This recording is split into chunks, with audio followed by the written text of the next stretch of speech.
নমস্কার, প্রতিদিনের মতন আজকে আরেকটি ভিডিও শেয়ার করবো। সকালবেলা ঘুম থেকে উঠে নাস্তা খেয়ে নিলাম। আর আজকে তো নিরামিষ ছিল, ওই জন্য বেশি কিছু করলাম না। সকালে কী খেলাম তাও দেখাতে পারলাম না, কারণ আমি চা বানিয়ে নিয়েছিলাম আর সাথে মুড়ি বিস্কিট ছিল, তারাকে দিয়ে দিয়েছি।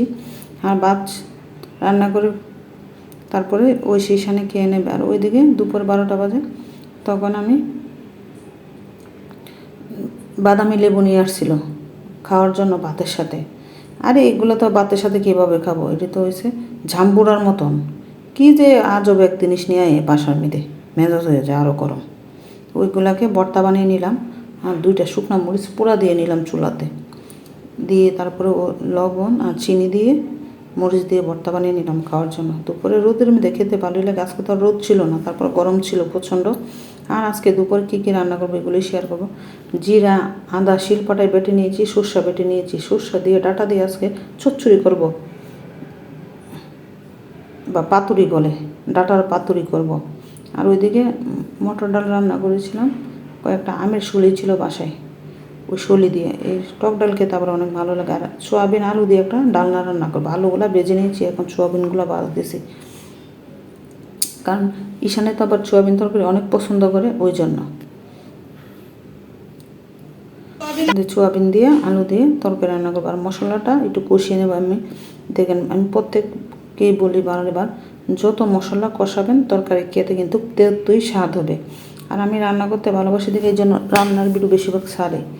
অনেকে কমেন্ট করেন, অনেকে বলে শিক্ষণীয় ভিডিও ছাড়ার জন্য। আরে ভাই, শিক্ষণীয় ভিডিও, রান্নার ভিডিও কি শিক্ষণীয় ভিডিও না? অনেকে রান্না করতে পারে, অনেকে পারে না, কিন্তু আমি রান্না করতে পারি থেকে ওই জন্য রান্নার ভিডিও সবসময় শেয়ার করতে অভ্যস্ত।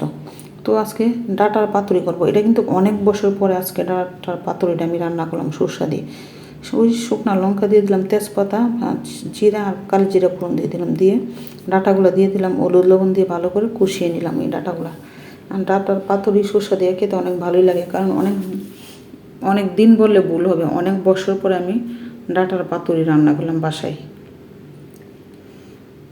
আমার আবার ডাটা দিয়ে সরষা দিয়ে খেতে অনেক ভালোই লাগে।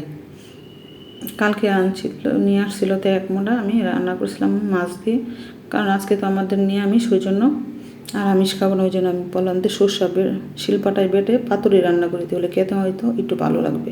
তো মোটামুটি ভালোই লেগেছিলো। আর সাথে লবণ দিয়ে দিলাম, সাথে একটু চিনি দিয়ে দিলাম, কারণ ডাটাটা একটু পাংশা টাইপের, ওই জন্য একটু চিনি দিয়ে দিলাম যেন খেতে একটু ভালো হয়।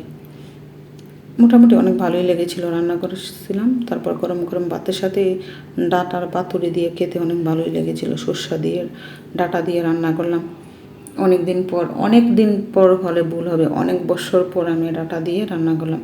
আর আজকে কী রান্না করবো আপনাদের সাথে শেয়ার করবো। এই রান্না করলাম সোয়াবিন তরকারি। আর দেখেন, সর্ষা দিয়ে ডাটা দিয়ে রান্না করছি তরকারিটার কালার, বাজিটার কালার কত সুন্দর হয়েছে দেখেন। খেতেও কিন্তু অনেক লোভনীয় হয়েছিল, অনেক ভালো লেগেছিলো। আর ওইদিকে ডালনা রান্না করলাম, দেখেন ডালনার চেহারাটা কালারটা কত লোভনীয়, অনেক ভালো হয়েছিল।